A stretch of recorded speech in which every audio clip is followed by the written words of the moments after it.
Assalamu alaikum warahmatullahi wabarakatuh.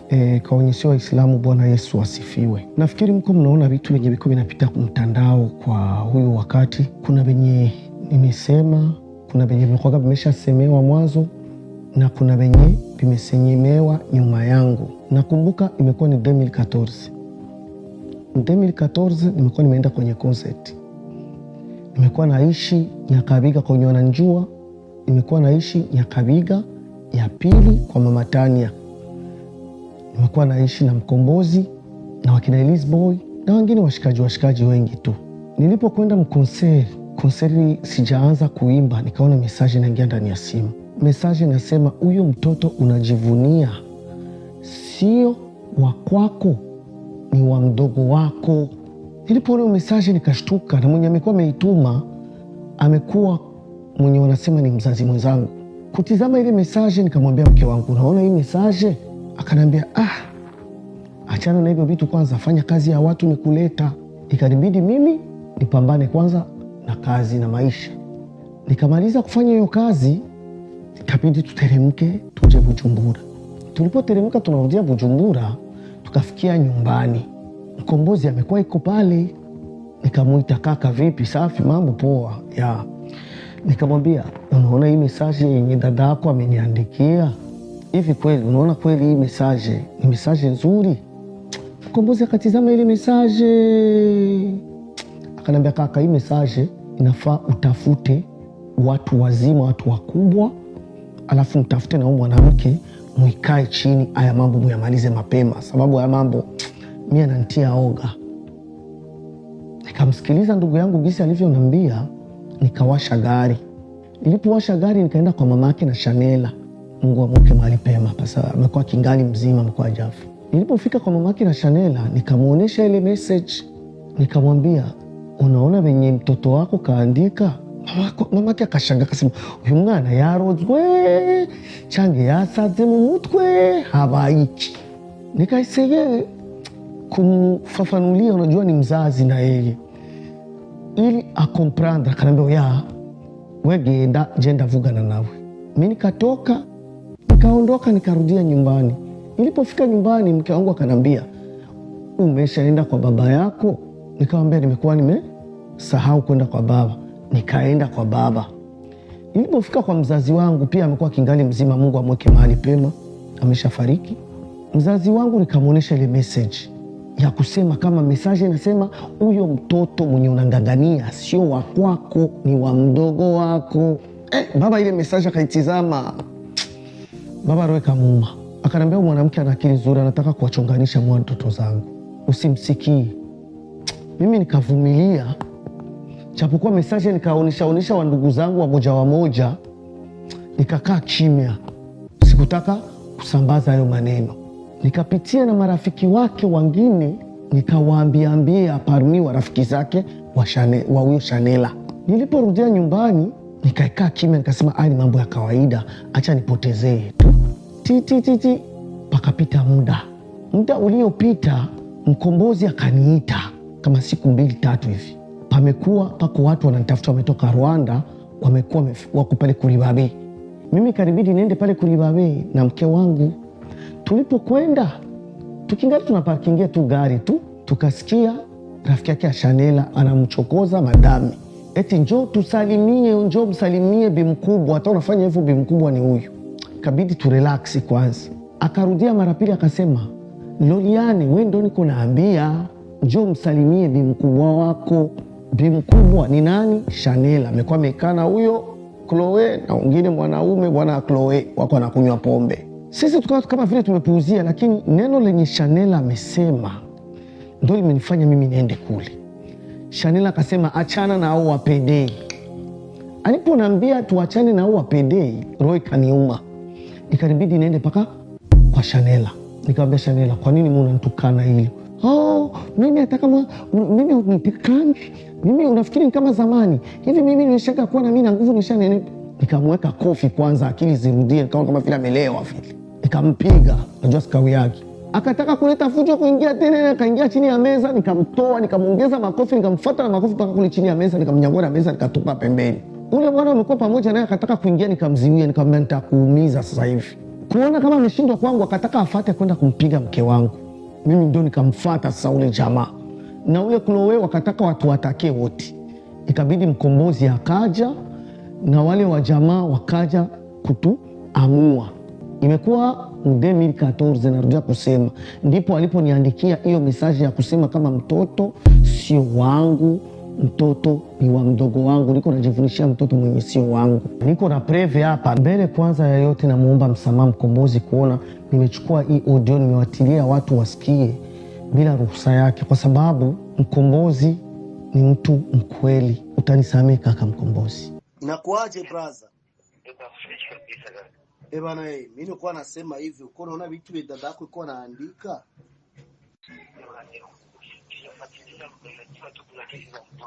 Dada yako mimi anasema kama mimi ndo nimekuaga wa kwanza kukataa mtoto. Unakumbuka message niliyokuonesha natoka milimani? Tunaishi kwa Mama Tania. Gisi ameniandikia kama mimi ndo eti unakumbuka vyote? Eti mtoto sio wangu. Mtoto wa mdogo wangu. Unakumbuka hiyo message? Afu unakumbuka siku apre pambamesha pita kama ni inga 2 kama ni 3 tukakutaniana kulibabe, umeniita nende nikaonane na wanani wa journaliste wa Rwanda. Unakumbuka hicho kipindi? Amekuwa amekaa yeye na Chloe na bwana Chloe. Unakumbuka hicho kipindi? Akanambia mimi niko PD, mimi siwezi kuzaa mtoto kama ule. Unavikumbuka mkombozi? Mimi nikakasirika nikampiga. Wabona ule bwana wake Chloe akataka kumpiga Loriane wakichangania. Unakumbuka? Nakumbuka ile kesi. Wote wakasimama ikawa fujo pale tukataka kupiga. Sijui kama unakumbuka hivyo vitu. Nakumbuka. Sasa huyu mtu kweli kwenda kuongea vitu ya uongo vya vile. Anataka kweli matatizo, anataka watu wamvulie masiri. Baadaye waseme kama tuko watoto wabaya.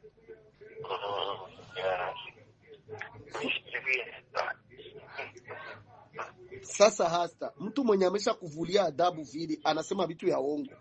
Unaona kweli kuna mtu hapo tena? Iwe yote jutu ya mfaranga wenye wanataka kumuoesha huyo mtoto, afu ndo wako wananitukana mimi, wananionyesha kama mimi sifai. Bana, mimi najua wewe usemagi uongo mkombozi, uko mtu unasemaga ukweli. Mtu wote mtakuuliza histoire. Mimi nimeshaongea hata kuma rezo sofio kama unakumbuka, hivyo vitu vyote unavijua. Bana, ndugu yangu, wallahi unisaidiage, uambie watu ukweli, kwa sababu iko asema vitu ya uongo sio vizuri. Unasema nikutumie kitu? Sawa, mimi nakutumia kaka. Kama gisi mnavyosikia mkombozi anaongea, nimemuuliza hivyo vitu vyote, umesikia anakataa? Sababu mkombozi ni mtu mkweli, hasemaji uongo. Anasema kama mimi nimemkataa mtoto mu 2020, ndio nimekataa mtoto sio wangu. Japokuwa yeye amekuwa ameshaniandikia message tokea mu 2014. Sasa mu 2014 na mtoto amekuwa anaishi kwangu. Na mimi sikufanya fujo hata moja, nimekaa zangu kimya nikaendelea nalea mtoto wangu. Alipoona hivyo kama mimi nimekaa kimya na nimekacha na ume, sikutaka kufuatilia na maneno yake ya kijinga, akaanza kuwa na mwingia mtoto mkichwa na maneno mengi. Mtoto akienda kule kwa babangu wanamtia maneno mtoto, au nakutana amemchukua ameenda naye. Nikasema hivi vitu hivi inafaa viishe. Akaanza kusema kwa television online. Miaka 3 tu haijaisha, amefanya media tu, ametembea television zote online. Anaenda anasema kama mtoto iko na baba yake, kwa juu mwenye anajua mtoto ni wanani ni mama. Ndogi sana sema. Mimi nikawa navichukulia tu poa, kwa sababu namjua kama hana akili nzuri, na mambo anaongelea yenye mtu wowote ule akiasikia akifuata ukweli anaona kama kuna kitu kinakosa moyo mtu. Aliposema mimi mtoto sio wangu kuma TV online, mimi nimekuwa nachukulia poa na nadanganya. Kuna sana vitia mtaani nasema mimi sikuzaaga na Shani Queen, nimezaa na Chanela. Inakuwa vitu vinakuwa vimefupaa hivyo, vinafubaa, vinakaa kimya. Sasa mimi nilipoendelea nalea mtoto wangu, mtoto akawa anaenda kutembea kule, maneno yakawa mengi, wakamchukua kabidi wamtie politike mtoto aende kuishi kwa mama mdogo. Kwenda kuishi kwa mama mdogo ni aje? Babangu alipofariki 2020 Kilioni, baba akazikwa kila kitu. Apre kuzikwa mtoto, nikataka nimchukue mtoto wangu nirekipere mtoto wangu juu si wote tunajua tuko Waislamu, Kilio tunaendaga kulala Kilioni kwa mzee. Mtoto wakamnyima. Unaona mtoto abakie hapa ndo atapewa edukasyon nzuri, hapa ndo hivi. Wewe nani anasema hivyo? Mke wa babangu. Mimi sijui komplo zao wako wanafanya huko. Mimi kaka zangu kimya. Nikasikiliza familia jinsi nasema. Nikasema hivi familia wote wameshasema hivi. Wa ndugu zangu, wa dada zangu. Nikasema acha niache nisifosi. Nikaacha mtoto pale kwa babangu. Unajua katika familia mzazi mkubwa akishakufa kuna ugomvi unakuaga katika watoto, katika wamama, panakuwa vitu vya roho mbaya. Sasa mimi sikuwa napenda hivyo vitu. Mambo nilikuwa naona yote nilikuwa navumilia, lakini nikawa najikausha, sitaki huyo ugomvi. Nikajiepusha nao. Nikamaliza kama muda sifiki pale nyumbani. Kuacha kuwa nafika pale nyumbani, kumbe ndo gisi wanaenda wanamtia mtoto vilisi mkichwa. Kila siku wanamuongezea maneno, kila siku wanamweka vitu. Mimi nikaona nikakaa kimya tu. Nikimwona mtoto naona ananipita bila kunisalimia mbarabara tu. Nikimwona mtoto tunakutana naye mrestora iko na wanaume, hanisemeshi. Naogopa hata kusema, naona tapigwa. Shahidi yangu nani? Amiri Pro. Tumekaa tunakula mrestora, mtoto wangu iko na wanaume wako pale wako nakula. Akanambia si mtoto wako huyu? Nikamwambia ndio. Akanambia ni hatari kubwa sana, haiwezekani aikae pale bila kusalimiana huko babake. Tukikutania penaenda kuchukua masinema, yeye na mama yake wanakuja wanasalimia watu wote, wanaongea na watu wote. Mimi nazarawika, nakaa kimya, wanisemeshi, najikaza tu kama mzazi. Tukikutania maklabu huko, ameenda maklabu mamalibu usiku, masaa 6 usiku nini, nakaa kimya juu sina nitakuja kufanya jambo la ajabu, kupigana au kumpiga mwanaume kwa pamoja, nije kuingia kufungwa bure. Nikiwa kwenye makonseri tumefanya mastade usiku saa 6, saa 7, 8, saa 9, naona Chanel anamleta mtoto kwenye hayo makonseri. Maanake mtoto anakuwa haiko stable, mtoto anafanya venye anataka. Mara kwa mama yake anamaliza miezi 5, 6, mwaka, mara kwa bibi yake. Yani hakuna ile edukasyon jenye mimi nilikuwa nampa mtoto wangu, nataka mtoto wangu awe nayo. Mtanisamee kongevu. Sasa yeye amesema mimi mtoto toka 2020 mpaka 2026 sijaongea naye, sina relation naye, lakini ni uongo huyo wote. Chanel akaanza kuweka ile manani ku reseaux sociaux. Alipoanza kuweka vile vitu kwa reseaux sociaux, mtoto akaviona, akanipigia simu. Hiyo siku nimekuwa nimeenda kufanya kipindi. Sasa nilipofika pale kusource dinili kufanya kipindi, pembeni yake pamekuwa biro ya shahidi wangu. Huyo shahidi wangu anaitwa Nelly Nati. Mtoto kwa ananipigia simtiki, ananiletea message simtiki. Njoo amekuwa ameshaandika message nyingi sana, najikausha. Akanipigia direct. Aliponipigia direct nikaitika simu. Akanambia baba, mimi nataka tuonane, kuna vitu nataka tuongee. Nelly Nati akanikosea, unajua ni kama sister wangu.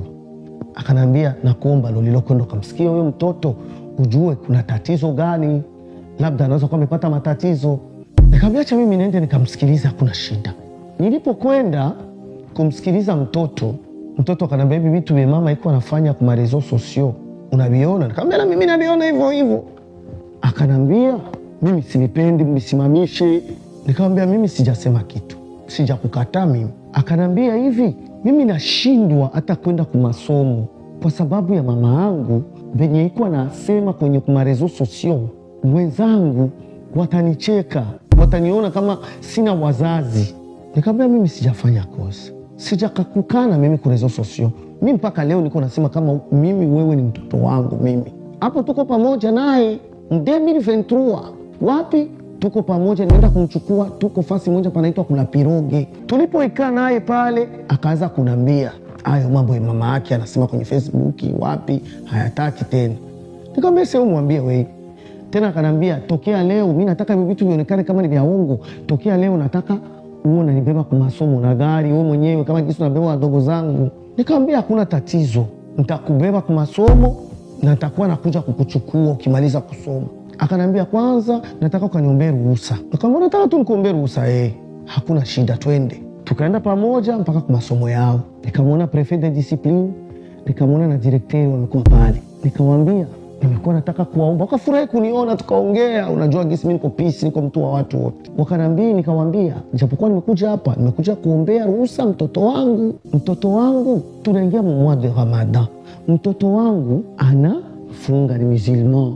Hawezi kuvaa majipo mdogo na hawezi kutembea, nywele ziko wazi.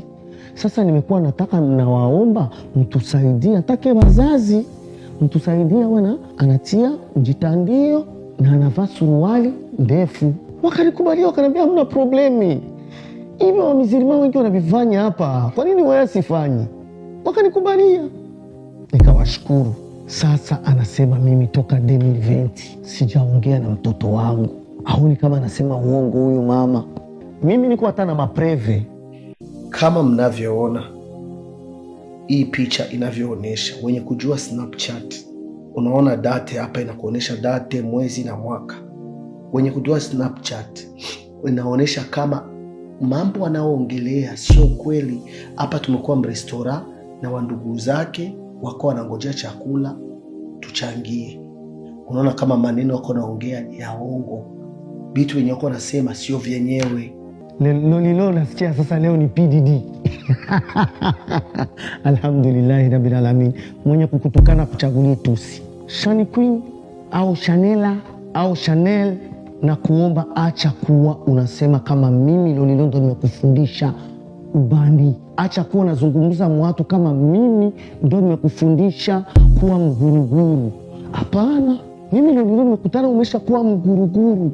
Mimi Lolilo nimekutana umesha kuwa na wabwana, umesha wajua wabwana.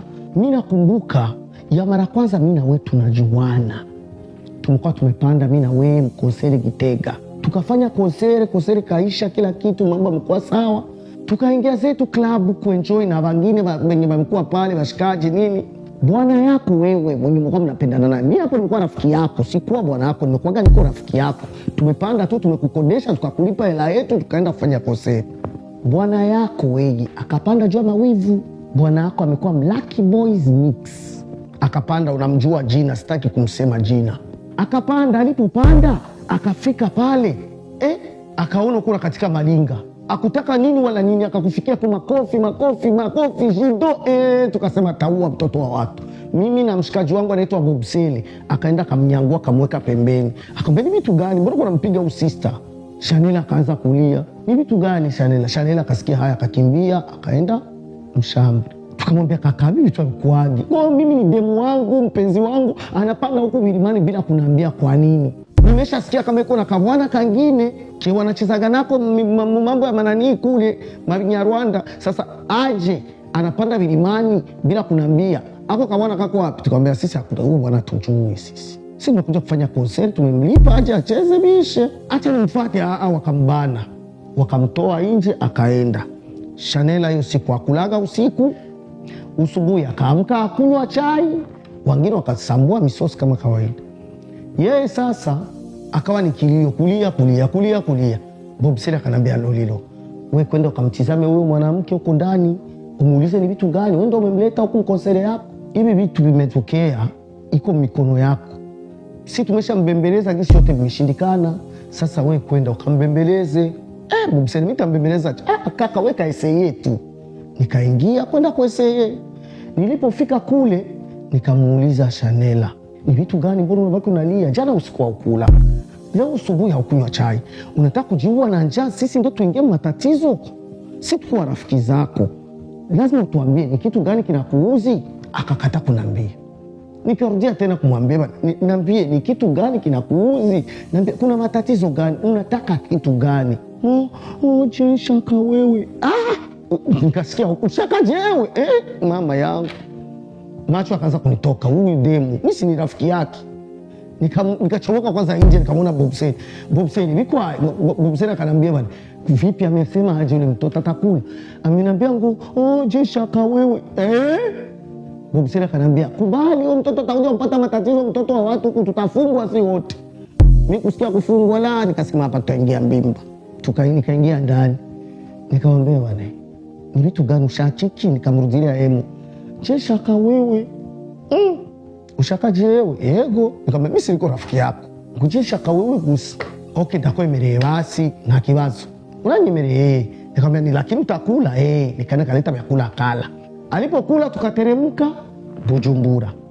Tulipofika Bujumbura tukamdepoze kwa barabara Nyakabika. Tukamwacha pale lakini akanambia uzozecho kunembelea muhira, utakuja kunitembelea kesho nyumbani. Nikamwambia ni wapi? Akapanionyesha ni pale. Nikapaona, nikamwambia sawa nitakuja kesho. Kesho nikaenda na wewe mshikaji wangu Bobsele. Lakini akabaki mgari. Akanambia wanakwenda kanumalize wewe mwenyewe. Mimi kufika pale na bunda nini? Nikaona katoto kaita wewe njoo hapa. Shanela wanga, kamwite. Shanela kaje. Kuja tu akanishika mkono, kwa akaniingiza mpaka uani. Kuniingiza mpaka uani nikamwona mama yake, nikamsalimia mama yake. Akachukua kasonga akaweka chini kama nakumbuka. Nikaikaa kukasonga na yeye akaikaa kangine. Mimi nikawa kale katabureka. Saa kidogo nikaona mzee wake anaingia. Mrefu hivi, baba yake alikuwa mrefu la. Sasa kama umekaa kukasonga unamuona kwa urefu hivi. Mama yangu nikamwona anaingia mzee. Akaniambia aha, ndakufuatia leo. Kunambia tu mimi nikasema mama yeye na mzee. Ngo umrero mfana ngaha. Na nimekupata sasa. Nikasimama kwanza. Oi sana hazi nikamwambia kule kwa shamba kama mkoa analima sijui kurengarenga. Nikataka kwenda kule ule mzee anasiwia hivi. Nikitaka kuja huko ule mzee anasiwia hivi. Sijui gisi nimempiga chenga hivi. Nikampita chini miguu wale mrefu. Akanikimbiza na mimi gari. Bobsele ameshawasha gari siku nyingi. Mimi nikakimbia ule mzee akapiga kingumi hivi, akapiga ngumi kuchio, mimi nimeshaingia mgari tukawachi. Kufika nyumbani kasema mimi Lolilo kirudia kwenda kuona mwanamke mwenye sijui nitaluona. Hivi tukapita kama kitu cha 30 minutes hivi. Tukaona tulikuwa tuko repetition, tulikuwa tunafanya nyimbo inaitwa Ibuka. Sasa tulikuwa na kidogo tulikuwa tunafanya pale uwani. Na wengine watoto wanawake watacheza munani hiyo clip. Sasa kidogo nikaona katoto kanaingia uwani. Au katoto kakasema bana Lolilo kuna demu wanakuita yuko hapa nje. Mimi kusikia demu nikasema demu ni nani? Washangazi zangu wamekuwa pale uwani. Wakanitizama kijicho, unajua washangazi zetu tena. Na nimekuwa nikingali peti. Mimi kuchomoka nje nikamwona baba yake na Shanela. Kutizama hivi na mama yake na pamoja na Shanela kasema leo sasa papa ananipiga. Unajua wazazi wetu wamekuwa kali sana. Nikasema sasa baba, uone hao wazazi wamekuja hapa na huyu mwanamke. Mimi bila nikogotea hivi vitu. Nitaluona leo mzee atanidunda.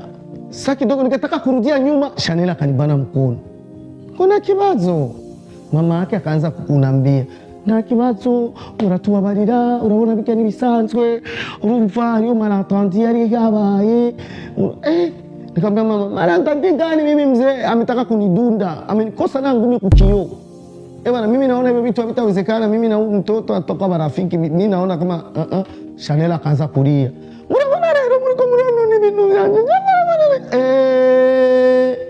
Baba yake ndakusavye Mungu nikupe imana ndagutakambiye na kuomba vraiment problemu unaona mwenzako yuko analia vraiment utanisamee mimi sikuwa nataka kukupiga nilikuwa nakufananisha na wengine babandi wanakujaga pale.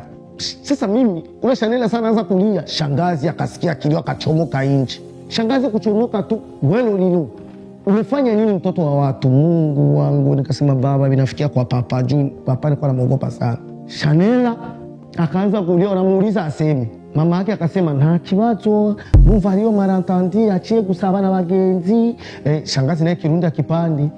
Kweli ni bagenzi kweli. Ni bagenzi. Nikamwambia shangazi acha kuongea mambo ya Kirundi hapo utanikemesha. Ni barafiki. Akamshika Shanela akamuingiza uani. Wazazi wa Shanela nikawasalimia wakaenda kwa amani.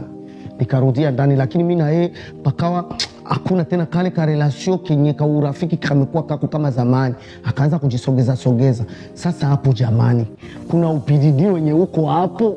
Mimi ameniambia kama nimemshika kwa nguvu. Tutizame kwanza vizuri, tuisabie bien. Mtoto mwenye amezaliwa 88 mpaka 2005. Ni miaka mingapi kwa hapo katikati? 17 ans. Anasemaga ameza iko na kenza, ni uongo. Ameza iko na 17 ni waka 88. Alafu tena kingine kitu, mimi unasikia kama mimi sikumbana kwa nguvu, amenikuta mpaka kwetu Buyenzi, amekuja na wazazi wake, na unasikia kama wazazi wake wamekuja kumsemea juu tuwe marafiki. Sasa mimi namuomba Chanel anitoe mkinywa, sirudi tena kunisema kama mimi Lolilo niko PDD, kama mimi Lolilo nimemshika kwa nguvu. No, tizameni haya mapicha niko nawaonesha, tizameni haya mapicha. Hapo utanipa miaka mingapi? Na yeye utampa miaka mingapi? Anachukua wale wa bwana wake, wananitukana, wanafanya nini wajinga wale. Eti mimi sijui nimekuwa na miaka 25. Hiyo miaka 25 watizame, hiyo miaka 25 imekuwa niko nayo hapo wakati tunafanya hiyo nyimbo. Nao watu wako wananitukana, wanafanya nini? S'il vous plaît, sitaki hayo maneno, tuachane wazima. Nasikia umeenda kutangaza kama mimi, unatangaza sehemu zote kama nimejirudisha kwa mtoto kwa sababu nimesikia kama wamemtolea kishika uchumba. Alhamdulillah. Unaona mimi Lolilo kweli na umaskini gani wa kukimbilia kishika uchumba mimi Lolilo. Alafu tena istoshi, nasikia unaenda unasema kama mimi na mmenase mtoto, nimeenda kumenase mtoto. Eske pale penye nimeenda mimi sikuwa najua hata kama iko pale. Mimi nimeenda pale kumtizama, kumwambia mama yangu mdogo, nilikuwa namngojea mwaka mzima, amekuwa iko Canada. Kwa sababu yupo nimempa mtoto. Hakuna mwingine mwenye nimempa mtoto. Nimemfuata pale. Mimi kufika pale nikamwambia mama. Nikagonga, mama kafungua mlango. Nikamwambia mama, mimi ndio nimekupa mtoto wamlee. Akanitika. Mimi ndio nimekuwa nafanya dépense yote. Nikamwambia aje mtoto. Sasa unataka kuondoka, unaenda unampana kwa mwenye hamkumkupa mpaka anaenda kubebeshwa mamimba, anatolewa mshika uchumba. Mimi baba yake sijui. Hivyo vitu vyote ni makosa kunafanya, ni vitu unanikosea mimi. Mtoto aliposikia hivyo akatoka kule ndani, amekuwa iko ndani kabisa mshambwe, akatoka kule anaanza kunitukana mimi. Mimi nilipomuona nikaikaa kimya. Akaanza kunitukana, wewe nani? Wewe ni nani? Umenisaidia nini maisha? Umenilea nini? Mimi nikakaa kimya. Petit frère bikawa binamuuma. Petit frère amekuwa pale, roho ikamuuma. Petit akataka kumfuata mpige, nikamwambia achana naye, yuko na mimba, labda ni mimba iko na mwangaisha. Akaendelea kunitukana, akanitukana matusi mengi tu mabaya. Roho ikaniuma, nikatoka mimi, nikaondoka. Uko nasikia? Mimi sikwenda kumenase mtoto, wala sikuwa najua pale, nilikuwa najua iko kwa mama yake mdogo. Kama nikanyosha, kama ni wapi sijui, anyway na bisikiaka hivyo. Sasa mimi hicho ni cha kwanza. Cha pili, Chanela. Aje wewe unaweza kunitumia watu mimi waje kunimenase? Aje unaweza kunitumia watu waje mimi kunitia oga, eti wanaweza kuniua, eti wanaweza kunipiga, eti najifanyaga niko msazi, wananitukana mimi, ni wasazi kunishinda mimi. Wewe Chanel, au ndogo zako unaona kweli wanaweza kunifanya kitu mimi Lolilo kweli nikiamua? Mwili Burundi yetu hii. Alafu kitu kingine, au wajomba wake wenye kuna sema ni wajomba zake. Sasa mimi umenitupia iko na 2 mois. Wamekuwa wapi wajomba zake? Sasa mimi wewe umekuwa nambeba kwa masomo, nahangaika kuimbaza, napanda na teremka na mtoto wangu amefikia kusoma. Maziwa yenye amekuwa nakunywa kwa sababu umekataga kumnyonyesha mtoto, amekuwa nakunywa France le. Eske wewe mkone nunua mtoto? Amenikute share sana, nimekuwa nalipa hivyo vitu vyote, nimekuwa najilipa. Hiyo kupanda na kuteremka, wewe unachukua mtoto kwanza. Alhamdulillah rabbil alamin. Sasa mimi natukanwa, mimi Lolilo natukanwa na wamama mkwe wa watu wanatukana mimi. Mtoto wangu iko anabomoa maujumba ya watu. Alhamdulillah kweli. Hivi Chanel, wewe mama gani mwenye ana huruma? Wewe ni mama gani mwenye unaweza kulala na mwanaume ngomu diaspora? Unalala na mwanaume, ukimaliza kulala naye unauzisha na mtoto wako alale na ule mwanaume. Hivi kweli uko mama wewe kweli? Uko na akili? Uko binadamu? Uko kidudu chua faranga uko binadamu wewe Chanel kweli? Unalala na mwanaume, ukimaliza kulala na mwanaume mkubwa wa miaka yetu na wenye wanashinda miaka yetu, unalala nao, ukimaliza kulala nao unachukua mtoto wangu unampana jua faranga. Niko na mapreve hapa, wamama mkuu wamenitumia. na faranga zinapita msimu yako. Simu yako liko hapa na ma screenshot. Uone sawa wanaume jinsi wajinga, wanakutumia franka, wakishalala na wewe wanapiga ma screenshot wanaweka. Sasa wabibi zao sawa wanabigundua, wanatumia mama zao. Nimejaa msimu yangu. Uko mama gani? Alafu najidai. Mtoto wangu ananiuziaga manguo. Anauzia na mdogo wake. Kufranka gani? Anatumika wapi? Hivi kuna akili? Iko na diploma gani? Umeanguka vibaya kweli, umeangukia pua. Wewe unachukua mtoto wako unamuuzisha wakutumie franka mlimikashi, uko unasikia, alafu unajidai eti mtoto wako anakupendaga, anakuuziaga, mko wa jamaa, mko washikaji. Wewe Mungu atakulipa hapa hapa duniani. Deja kwanza ameshaanza kukulipa deja ukiwepo. Nataka nikukumbushe kitu kimoja. Hiyo familia yenye uko nakimbia hemu, wanakutia mu maneno, wanakutumikisha. Ile sio familia yako. Ile sio familia yako Shanela, ni familia yangu mimi. Wako wanakutumikisha. Sasa wale hata kama nishwane nao, hata nifanye nini, sipendagi mimi kuweka familia yangu marezo sosio. Ninakujibu tu wewe kwa sababu wewe ndio umeanza kutembea manani yote. Ma TV online yote. Unasema kama mtoto sio wangu, mwana amenywa na nyina. Si wewe ndio umeanza. Sasa acha tuweke vitu hadharani vyote. Ile ni familia yangu. Mimi hata nishwane na wale. Wanasema wandugu wakishwana, shika jembe kalime. Wakipatana, chukua kitunga ukavune. Sababu si tuko ndugu. Hata tulane, hata tupigane visu, hata tufanye nini, tunabakia tuko damu moja. Sasa wale wanakutumikisha tu. Haya mambo nataka tuyamalize. Umesema kama mimi Nasor bin Salum Ahmed, mtoto wa Salum Nasor, mjukuu wa mzee Nasor Salum Ahmed Premier Dino. Kuanzia hii leo, hii tariki ya leo isabia. Kuanzia leo, sasa nataka nikwambie. Kuanzia leo, tarehe 17 mwezi wa pili, mwaka 2026. Namtolea radhi. Tokea leo, namtolea radhi. Rahma sio mtoto wangu. Namtolea radhi siku baba yake mpaka siku nitakufa. Sio mtoto wangu. Ayo mahari yenu, sijui ayo nani mmeshapana, sijui manini ayo. Kishika uchumba hizo, sina shida nayo. Ujue kama sina shida, pesa niko nayo ya kwangu inanitosha. Unanisikia? Sina shida hata mnirudishia hata franka 5. Mdepanse za mimi nimefanyaga, nimelipa milioni, kwa sababu mwezi kuzipata. Hamwezi kupata franka mimi nimesha depanse kwa ule mtoto. Sasa kuanzia leo, narudia tena, kuanzia leo huyo mtoto namtolea radhi. Sio mtoto wangu. Namlani, na wababu zangu wote wenye wamenitangulia wote wanamlani. Namlani kama sio mtoto wangu. Namlani watoto wenye atazaa walaniwe, watu watamfuata nyuma na walani wote. Alafu Mwenyezi Mungu ye mwenyewe hapa atalipa hapa.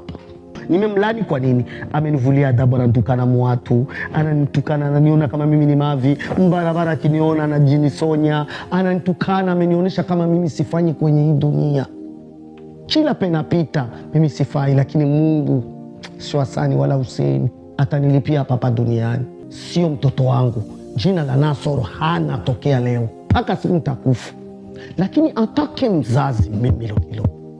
Atake mzazi akiingiza tena akili, akarudisha akili kama mzazi, hiyo parti naweka kumzazi. Akija akaomba msamaha tena para kwangu tu, akaja na wewe mama yake mwenye una akili nzuri, mkaja pamoja, mkaenda kwa marezo sosio kama gisi mko mnafanya, mkaenda kwa marezo sosio, mkaomba msamaha, mkaomba na wasentre wangu wote wa huko juu wote walionitangulia, mkawaomba msamaha, wa babu zangu, wa bibi zangu, wa shangazi zangu, mkawaomba msamaha. Ndo nitatoa hicho kikomo na kulani mpaka siku takufa na vyako vyote na wadesanda wako wote na maisha yako yote na yalani. Nimemaliza. Sasa tunaingia mwezi Ramadhani. Huyu ni mwezi mtukufu wa Ramadhani. Wa journalist, hata tukitoka Ramadhani sitaki mrudie kuniuliza vitu ya kuhusu hao watu wawili. Nimeshawafuta kwenye kichwa changu, nimeshawafuta kwenye familia yangu, hawamo.